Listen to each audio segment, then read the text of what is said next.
Assalamualaikum warahmatullahi wabarakatuh. Salam sejahtera untuk kita semua. Salam hormat untuk Bapak Ibu dosen.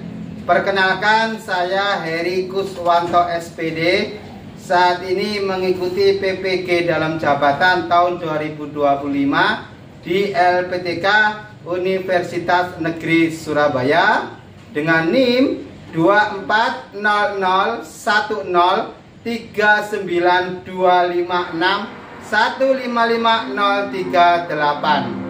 Dan saat ini saya bertugas di SMK Raden Rahmat Mojosari, Mojokerto. Terima kasih, salam hormat semuanya. Wassalamualaikum warahmatullahi wabarakatuh. Assalamualaikum warahmatullahi wabarakatuh. Waalaikumsalam warahmatullahi wabarakatuh.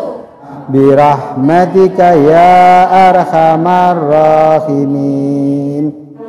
Zulfa. Oke, lengkap ya, hadir semua. Terima kasih. Gimana kabarnya hari ini semuanya? Kita akan mempelajari tentang keselamatan kesehatan kerja. Tujuan pembelajaran kita kali ini ada 3 aspek. Seperti biasa, kita akan mencakup aspek sikap, pengetahuan, dan keterampilan. Untuk kontrak pembelajaran kita yang sudah kita sepakati sebelumnya, apa perlu ditambahkan? Cukup atau bisa disepakati bersama? Cukup ya? Semua sudah tahu kewajiban dan haknya? Oke, kita akan belajar tentang K3.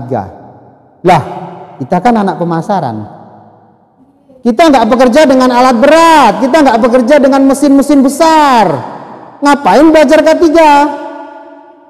Ada yang punya gambaran nggak? Kok kita anak pemasaran aja harus belajar K3, ngapain? Oke? Kita kan tidak tahu kalau misalnya kita kerja itu ada kayak kejadian yang tidak kita inginkan saat bekerja. Kecelakaan yang tidak disengaja maupun sengaja. Oke, kasih tepuk tangan untuk temannya. Ya? Untuk tetap waspada. Tetap waspada. Kejadian di depan tidak sampai kecelakaan. Sampai terjadi kecelakaan. Tepuk tangan untuk temannya. Ngapain belajar K3? Di sini saya sudah merangkumkan ada 5 alasan ya. Sorry, kecepatan. Nah, ada 5 alasan kenapa kita belajar terkait K3. Yang pertama, gambar apa itu? Orang sedang mengetik komputer. Dalam bahasa kerennya namanya ergonomi. Bagaimana kita bekerja berjam-jam duduk di depan komputer atau laptop, cara duduk yang benar bagaimana? Itu makanya kita belajar K3. Jadi nanti sampai kalau bekerja harus tahu itu. Ada undang-undangnya, ada peraturannya. Yang terakhir, produktivitas. Dengan adanya jaminan keamanan kerja, pasti karyawan kerjanya jauh lebih nyaman. Seperti kita kalau sekolah, kondisi sekolah kita aman, nyaman, belajarnya pun enak. Bisa dipahami di sini? Bisa. Jadi kenapa kita orang yang kerjanya di belakang meja tapi tetap harus belajar K3? Itu secara ringkas. Nanti kalian bisa cari lagi gambaran lebih luas. Ya. Kita lanjut. Nah, kita lanjut. Di sini ada video pembelajaran 1. Video pembelajaran 1. Coba sekarang. Ini kita sudah duduk berdasarkan kelompok ya? Yang sudah kita bentuk di pelajaran sebelumnya. Oke. Sekarang kita coba fokus di video pertama. Semua tatapan fokus ke video pertama sudah? Coba kita putar, nanti diresapi, boleh buat resume catatan singkat sambil menonton. Nah, kita fokus sekarang ke video KBM 1 ya. Sudah fokus? Bisa? Oke, 1, 2, 3. Ini Pak Budi. Pak Budi adalah seorang owner pabrik di suatu daerah di pusat kota. Pak Budi setiap pagi sangat senang melihat proses produksi dan menyapa karyawannya. Ada Pak Maman sebagai supir forklift, Dinda sebagai operator mesin, dan masih banyak yang lainnya. Namun, ketika Dinda sedang mengantar produk area gudang, terjadi kecelakaan kerja. Pak Maman menabrak barang akibat menghindari Dinda yang sedang menyeberang. Pak Maman cedera dan harus dirawat. Pak Budi nampak sedih, Dinda pun nampak menyesal karena kelalaiannya. Namun, semua masalah pasti ada solusinya. Pak Budi sadar dan akhirnya berkomitmen untuk menegakkan keselamatan kesehatan kerja di tempat kerjanya. Tak hanya Pak Budi, tapi seluruh karyawan pun juga diajak untuk sama-sama peduli dengan keselamatan kerja. Dengan tahapan manajemen risiko yang baik, Pak Budi memulai dengan mengidentifikasi bahaya di lokasi kerja. Identifikasi bahaya dimulai dengan mengetahui bahaya, resiko, dan insiden yang mengakibatkan kecelakaan kerja yang berdampak kerugian barang, lingkungan, dan manusia itu sendiri. Setelah mengidentifikasi bahaya, langkah berikutnya adalah analisa dan penilaian resiko untuk menentukan langkah manajemen dan untuk melakukan pengendalian resiko.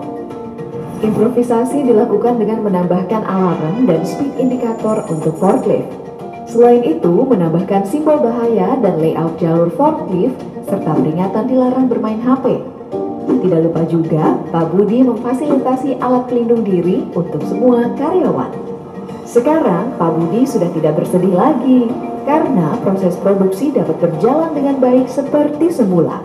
Dengan adanya tahapan manajemen resiko, pekerja tidak perlu takut lagi karena fasilitas keamanan dan keselamatan kerja sudah diterapkan dengan baik oleh manajemen pabrik. Tidak hanya Pak Budi, sekarang kamu juga bisa menerapkannya di tempat kerjamu. Kerja safety buat hidupmu berarti. Oke, kerja safety buat hidupmu berarti. Lah, kita coba cek fokus kalian sekarang. Dari video KBM yang pertama, coba kita ada yang fokus nggak ini? Yang pertama, soal pertama, menurut kalian apa faktor utama penyebab Pak Maman mengalami kecelakaan? Kelompok mana? Angkat tangan. Kelompok 2. Apa kelompok 2 penyebabnya?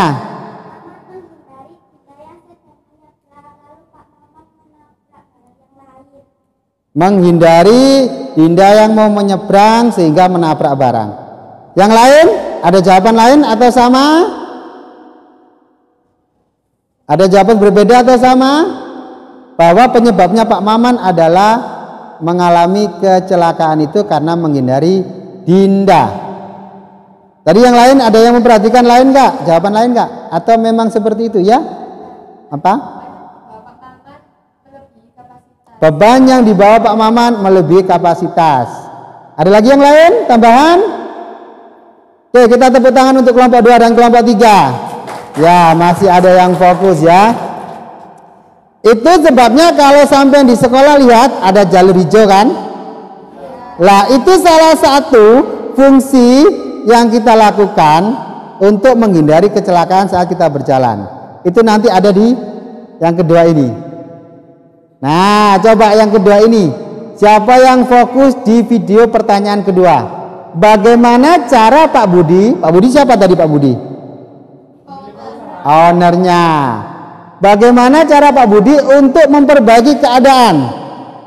Siapa yang bisa tadi? Fokus. Oke, kelompok 3. Identifikasi bahaya.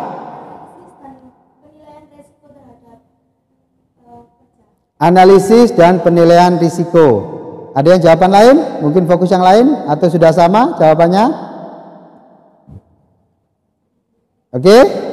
Ada jawaban lain? Semua sama? Sama. Ya. Yang pertama tadi adalah mengidentifikasi bahaya. Jadi Pak Budi melakukan perbaikan dengan cara mengidentifikasi bahaya. Tadi kan ditemukan. Identifikasi bahayanya tadi kita temukan. Yang pertama tadi Pak Maman bahwa bebannya terlalu banyak. yang kedua tadi Dinda lewatnya sembarangan, pakai main handphone pula. Nah, bagaimana supaya tidak terjadi kecelakaan? Akhirnya dibuatkan tadi kan jalur ya, jalur forklift dibuatkan, terus timbangan berat, jangan sampai melebihi kapasitas dibuatkan. Sama dengan sekolah kita dibuatkan jalur hijau, jalur pemotor, jalur mobil. Kalau naik tangga ada tanda naik, ya kan? Ada tanda panah turun. Untuk apa? Menghindari terjadinya kecelakaan. Artinya kita sudah menerapkan sistem ini.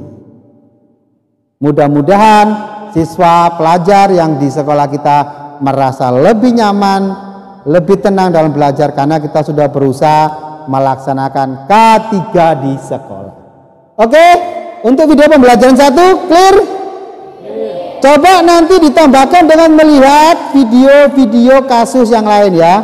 Banyak, cek di YouTube ada. Itu ya. Kita lanjut. Nah, sampai pada tugas kelompok. Oke, coba Mas Pak Heri dibantu bagikan ini satu-satu per kelompoknya ya. Oke anak-anak, sekarang kalian akan menerima LKPD. Nah, coba setiap ini ingat kerja kelompok ya, bukan kerja satu orang loh ya. Paham?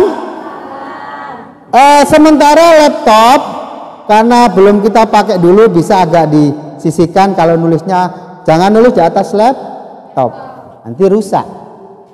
Itu ya. Mari, oke, kita sambil nunggu dibagikan sama ketua kelasnya, sama Mas Angga.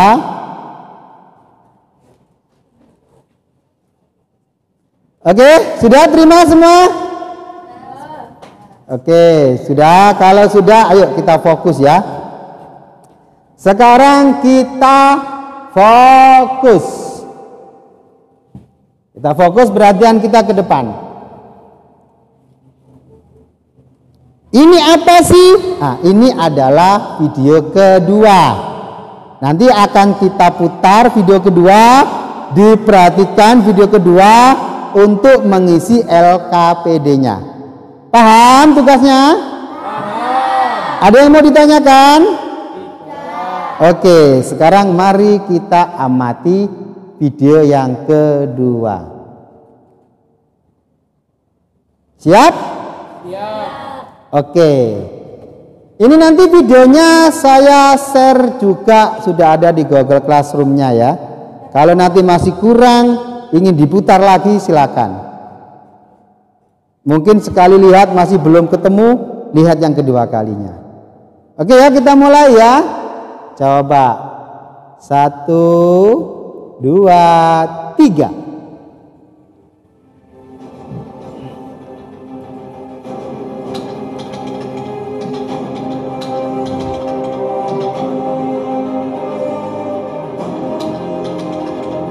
Oke, coba sekarang dibuka LKPD-nya. Dari video yang sudah kita tonton tadi, coba di situ ada 4 kasus ya, ada 4 kejadian. Coba sekarang anak-anak diisikan kejadian per kejadiannya di LKPD-nya. Silakan dirundingkan bersama teman-teman semuanya. Nah, jikalau tadi videonya masih dirasa kurang lagi cara nontonnya, silakan bisa memanfaatkan Google Classroom-nya. Sudah saya share di Google Classroom untuk videonya. Bisa dipahami? Oke, coba sekarang kita mulai mengisi. Silakan kerja tim ya. Kerja tim semua teman. Silakan.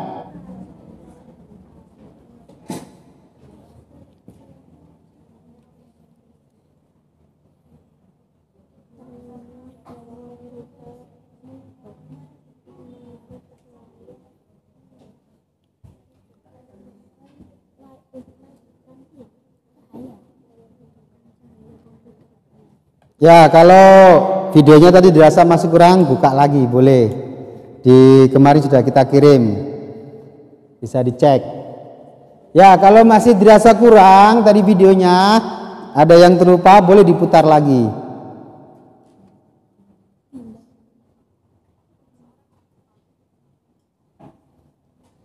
Ya, boleh.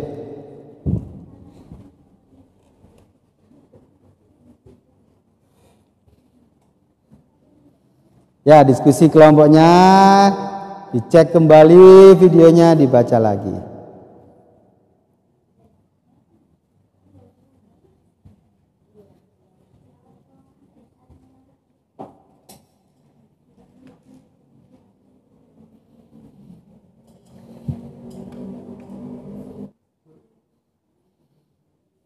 Ya, silakan didiskusikan.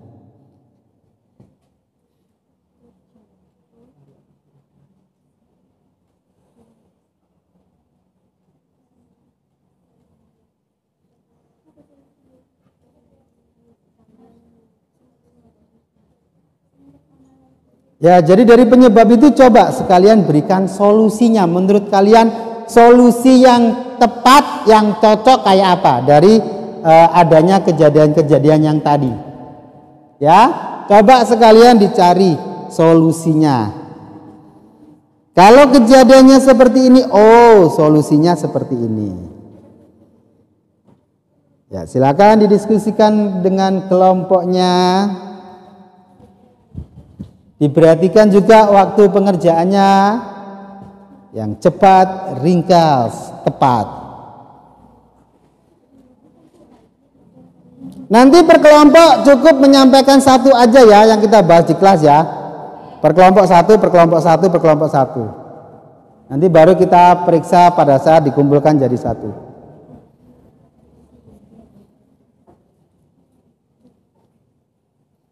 Ya, bagus.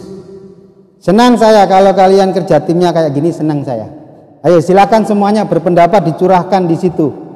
Pandangan-pandangannya dikeluarkan semua. Ya, bagus, keren, senang saya. Oke, tidak apa-apa, kita diskusinya bareng-bareng. Ya, semua ide dicurahkan ya. Jangan ada yang berusaha mendominasi. Semuanya dijadikan satu. Itu namanya kerja tim.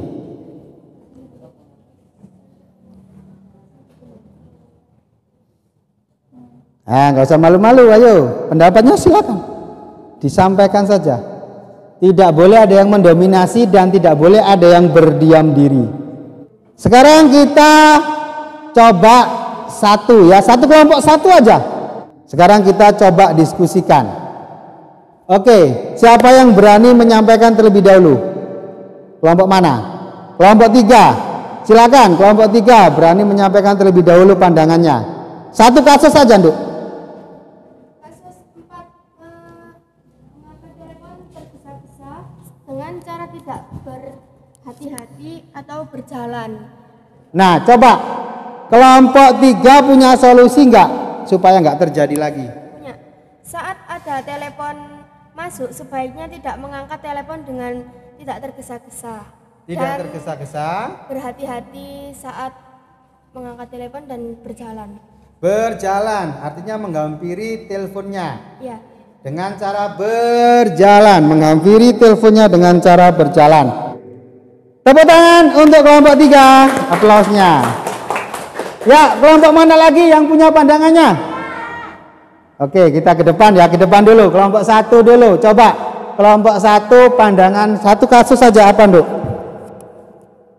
Jarak pandang terlalu dekat dan layar komputer terlalu terang sehingga menyebabkan kerusakan mata. Nah, solusinya gimana, Nduk, menurut kelompok kalian? Atur jarak pandang antara layar komputer dengan mata dan atur pencahayaan komputer. Tepuk tangan kelompok 1 ya. Oke, biar nggak jauh-jauh langsung aja kelompok 2. Kelompok 2 pandangannya gimana? Membuka laci paling atas dan isinya terlalu banyak. Membuka laci paling atas. Oh, tadi di video paling akhir kayaknya ya. Video paling akhir ada ada yang membuka laci terus ketiban tadi ya. Apaan tuh ketiban? Kejatuhan. Coba, punya solusinya enggak? Punya. Apa solusinya? Jangan terlalu banyak menaruh barang di laci paling atas. Supaya apa? Dia ada penahan. Kalau yang kita taruh yang berat dan banyak di atas, begitu dibuka otomatis keseimbangannya nggak ada. Jatuh bahaya. Tepuk tangan. Oke, happy saya. Senang kalau belajar begini. Yang terakhir tadi ada 4 kasus ya. Siapa yang berani? Oke. Sebentar Dok, kita kasih mic-nya ya. Membuka laci dan tidak menutupnya kembali. Membuka laci. Oh, tadi ya, yang laci bawah ya. Coba solusinya ada nggak?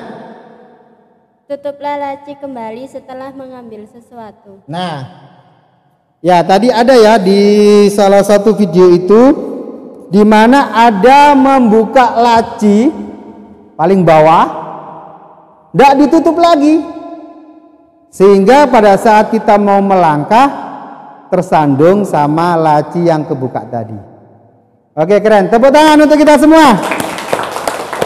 Ya, ini namanya kerja tim. Fokusnya bagus. Kita nggak terlalu banyak teoritisnya. Tapi bagaimana kita melakukan analisa langsung konsekuensi. Good. Tepuk tangan lagi yuk. Biar semangat. Oke, sekarang dikumpulkan kembali pekerjaannya, nanti untuk saya berikan penilaian. Tadi kan baru mewakili satu-satu kasus toh, karena ada 4 kasus. Coba semuanya bisa menyelesaikan 4 kasus nggak? Silakan dikumpulkan ke depan. Video-video kasus seperti ini banyak sekali ditemukan di YouTube. Silakan dicek video-video kasusnya. Coba dilakukan analisa yang berhubungan dengan K3 ya, sehingga kalian betul-betul memiliki pemahaman tentang pentingnya kita belajar K3. Sampai sini ada yang mau ditanyakan? Oke, setelah kita lakukan analisa, kalau nggak ada pertanyaan, saya sampaikan sedikit untuk materi teori menjelang akhir pertemuan kita. Sudah lebih dari 1 jam pertemuan kita. Akan saya masukkan sedikit teoritis tapi sebuah kesimpulan ya. Nanti kita kembangkan pemahaman kita dari sumber-sumber yang lain. Oke, sekarang kita ke resume materi kita. Yang pertama, tolong ditanamkan pada diri kita bahwa K3 bukan sekedar aturan, tapi kebutuhan fundamental. Tetapi bagaimana K3 itu betul-betul kita budayakan, kita bangun, kita perkuat, kita perkokoh, dan kita disiplin dalam menjalankannya. Nah, saatnya kita bermain. Seperti biasa kita bermain dengan kuis. Kita masuk di kuisis. Yuk, masuk dulu ke kuisisnya melalui link yang sudah kita berikan. Bisa menemukan jawaban yang paling sempurna.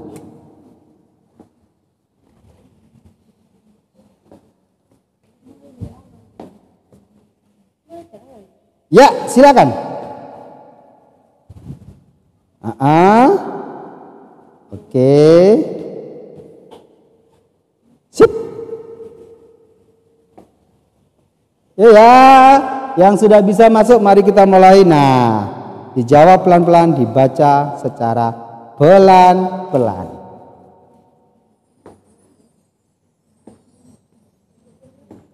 Sampai semua kuisnya terselesaikan. Laila yang atas. Di situ kan ada tuh daftar pesertanya kan?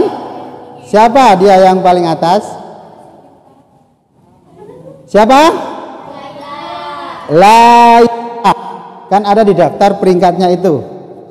Nah, di situ ada tertera nama Laila. Apa yang ada di dalam benak kalian itu nanti yang akan kita ungkapkan. Oke, sekarang duduk dulu dengan tenang, rileks. Tepuk tangan dulu dong, tepuk tangan yuk. Biar kita bersemangat. Oke. Apakah sudah siap dengan 4 ekspresi di atas? Nah, di situ ada ekspresi bingung, mikir utang. Ada ekspresi standar, biasa aja. Ada ekspresi baik, oke, ada ekspresi yang the best, istimewa. Kita sudah terbiasa melakukan hal ini. Ingat, nggak ada hubungannya dengan nilai. Jadi mari kita lakukan yang paling jujur. Oleh karena itu, supaya otak kita bisa selaras dengan hati dan perasaan kita, duduk tenang, rileks, tarik nafas. Silakan kembali bertepuk tangan satu kali lagi. Oke, dalam hitungan ketiga silakan pasang ekspresinya. 1, 2, 3. Woi, the best, the best, the best, the best. Beneran ini best, the best. Berarti ini bisa dipahami? Bisa. Pembelajarannya menyenangkan? Menyenangkan. Serius? Serius. Alhamdulillah. Terakhir, di penghujung perjumpaan kita, tadi ekspresinya jujur ya? Jujur. Karena saya agak kaget, ekspresinya kok the best semua gitu loh. Nggak ada yang ekspresi oke, ekspresi standar. Nggak ada yang berekspresi apalagi yang Berarti pembelajaran kita hari ini kita bisa jalani dengan menyenangkan. Itu prinsip selalu kita ya. Bukan saya sudah belajar apa hari ini, tapi saya sudah bisa apa hari ini. Itu prinsip kita di SMK. Bukan sekedar kita atau saya belajar apa hari ini. Tidak sebatas itu. Tapi kita sudah bisa apa hari ini. Sesuai dengan tadi tujuan pembelajarannya. Salah satu keterampilannya adalah sudah bisa melakukan evaluasi, analisis terkait bahaya atau yang akan menimbulkan kecelakaan kerja. Tadi kita sudah belajar di 2 video. Kita perdalam dengan tadi ada resume materi pembelajaran, dan kita juga sudah belajar menikmati indahnya kuis di dalam aplikasi Quizzes. Silakan mulai diketik, di typing. Yang pertama, hari ini saya belajar tentang, silakan diisi. Yang terakhir, yang keempat, ini berhubungan dengan ini ya, K3 tadi ya. Yang keempat tetap berhubungan dengan K3 tadi. Profesional, baik dalam bekerja, baik dalam menerapkan K3, maka saya akan, tadi kita sudah duduk kurang lebih 90 menit, mungkin punggungnya lelah, capek, coba berdiri semua.